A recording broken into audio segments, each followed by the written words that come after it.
T.S. Eliot was a poet whose words captured the spirit and anxieties of his era. Born in America but making his literary mark in England, Eliot became one of the most influential voices of the 20th century. His poetry, marked by its complexity and depth, reflected the turbulence of the world around him. Writing in the early 20th century, Eliot witnessed a world in transition. The streets bustled with new energy, but beneath the surface there was a sense of uncertainty and unease. The aftermath of World War I had left deep scars on society, and people struggled to find meaning in a world that seemed to have lost its way. His work grappled with the massive changes and anxieties of the time. The headlines were filled with stories of loss and upheaval, and the city itself seemed shrouded in a kind of existential fog. Eliot's poetry gave voice to the collective uncertainty, exploring themes of alienation, despair, and the search for spiritual meaning. Published in 1925, The Hollow Men is one of his most famous poems. In its pages, readers found a haunting reflection of their own doubts and fears.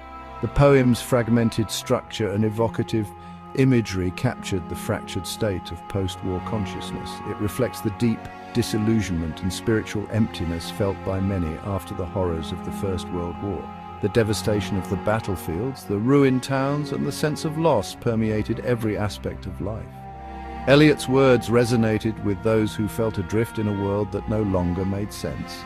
Imagine a generation scarred, faith shaken, facing a world forever altered. Soldiers returned home, changed.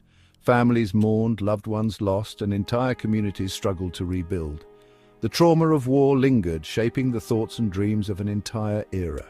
That's the landscape of Eliot's poem, a world marked by emptiness, uncertainty, and the longing for hope amidst the ruins. The hollow men in Eliot's poem are like empty shells.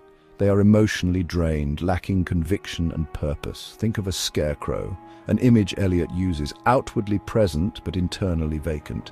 They are stuffed men, filled not with genuine substance but with meaningless things like straw. Their lives are rituals without meaning, actions without heart. They are hollowed out by the trauma of war and the spiritual void of modern life. The poem opens with these chilling lines. We are the hollow men, we are the stuffed men. Right from the start, these words set a haunting tone, introducing us to a world where people feel empty, lost, and disconnected from themselves and each other. The phrase hollow men suggests a lack of substance or purpose, while stuffed men hints at a false sense of fullness, as if they are filled with meaningless things. This contradiction creates a sense of unease, making us question what it truly means to be alive and whether these men are truly living at all or simply existing in a state of numbness. These opening lines immediately establish a sense of bleakness and despair, painting a picture of a world stripped of hope and vitality. The environment around the hollow men is just as empty as they are, reinforcing the poem's mood of desolation. One of the most powerful images in the poem is that of the shadow. The shadow appears again and again, haunting the hollow men and following them wherever they go. It is a symbol that lingers, never quite leaving them alone. This shadow represents more than just darkness. It stands for fear, doubt, and the impossibility of genuine connection. The hollow men are trapped behind invisible barriers, unable to reach out to one another or to the world around them. The shadow acts as a wall, separating the hollow men from each other and from any hope of salvation or redemption. They are isolated, unable to bridge the gap between themselves and others, and this isolation only deepens their despair. The poem's setting, a dry, barren wasteland, mirrors the inner emptiness of the hollow men. The landscape is lifeless, with cracked earth and dead trees reflecting the spiritual drought that defines their existence. Through these key lines and images, the poem immerses us in a world where hope has withered and the possibility of renewal seems impossibly far away. The other kingdom represents a place of spiritual fulfillment, a realm beyond the wasteland, but the hollow men are unable to reach it. Their voices are reduced to whispers, their actions paralyzed by fear and indecision. They are trapped in a kind of spiritual purgatory, unable to move forward or find peace. The poem's most famous lines are its final ones. This is the way the world ends, not with a bang but a whimper. These words have echoed through generations, capturing a sense of quiet devastation that feels both intimate and universal.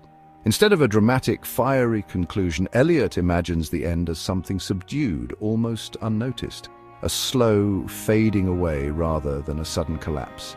The world, he suggests, might not be destroyed by violence or chaos, but by a gradual loss of meaning, connection, and hope.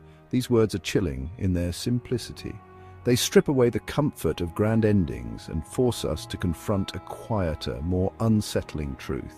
That the greatest threats to our world may not be external catastrophes, but the slow erosion of our spirit and purpose. Eliot is suggesting that the world won't end in a dramatic explosion, but rather in a slow decline into meaninglessness and apathy. The imagery he uses, of fading light, withering flowers, and empty spaces, evokes a sense of gradual decay. It's a warning about what happens when we lose our ability to care, to connect, and to act with conviction. The hollow men, unable to act or connect, embody this slow death of the spirit. They drift through life, paralyzed by fear and indecision, unable to find meaning or purpose. Their emptiness is not just personal, but collective, a reflection of a society that has lost its way, where individuals are isolated and hope is scarce. Their whimper is the sound of hope extinguished, of a world fading into silence. It is the quiet resignation that comes when dreams are abandoned and connections are severed. Eliot's vision is haunting because it feels so possible, a reminder that the end might not come with a roar, but with a soft, sorrowful sigh, as we let go of what once gave our lives meaning.